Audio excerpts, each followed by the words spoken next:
I've got Glenda, who is a wildlife carer. Glenda is not only going to show us around, but she's going to show us her ringtail possum that she's looking after. At the moment I'm looking after a little ringtail possum which is about 100 grams. She was found on the ground without mum or dad around. Quite healthy, doesn't seem to have anything drastically wrong with her, but without possum milk, which is a dried formula that we mix up to a liquid, she won't survive. They curl up the leaves in their tail and you can see them running along the branch with leaves to build their own little nest. Ringtails are generally not a problem in houses because they build their own nests called drays, but sometimes brushtails can make nests in people's roofs and they have to be relocated. But we sell possum boxes up here at Kalkari.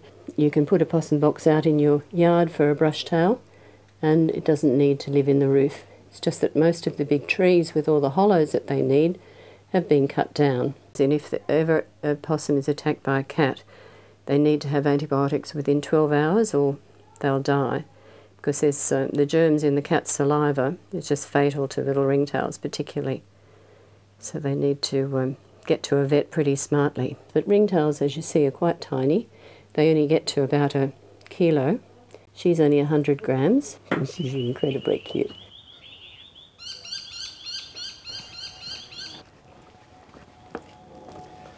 Now this is this impossibly cute little ringtail. Oh, come on, Mum. There you go. I can give you some milk, sweetheart. See if you were going to be able. Yep, she's drinking. Half the time you can only tell because you hear the lapping. So little movement. Going to be all bundled up.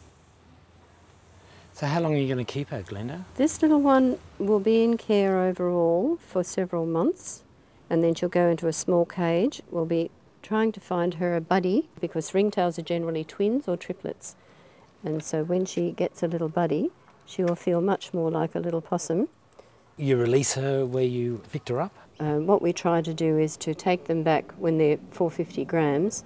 By that time we put them in a little dray that we make for them. What's a dray?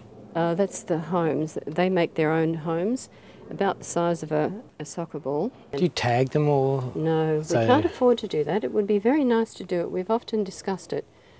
We would like to be able to microchip them or something, but yes, that's big money. And well, come on, sponsors, you've heard it. Because people say, how can you ever let them go? Well, the only way you can let them go is knowing that next week there's going to be another one that needs looking after. One of the problems that we discuss... It's a good research topic, isn't it? It would be. Maybe radio track them and find out what actually happens to these possums. Yes. I'll see if I can get Macquarie Uni interested in this sort of project. When they go out, their only defence really is their speed and their agility. If something attacks them, that's it. I mean, they've got little tiny claws and little tiny teeth, but that doesn't do much damage to your big predators. We know that once this one goes into a bigger cage and then a bigger cage, there'll be other little tiny ones that need looking after, and they're all incredibly cute. Baby ringtail. How good is that?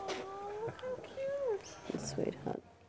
If you've got a possum in your roof, Sydney Wildlife will recommend a couple of people who will relocate them humanely, because some people just take them and dump them in the national park thinking they're doing the right thing, but of course they're territorial.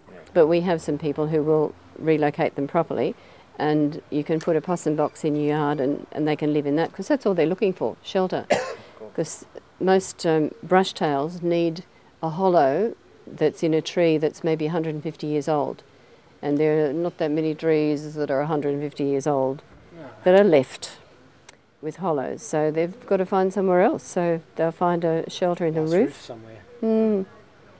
But we can relocate them humanely, so we try to do that. She's a gorgeous creature. Find you a little buddy, won't we? This is Envirotube, finished for this month. We're very lucky to have had Glenda Clark give up her time and explain what was happening here.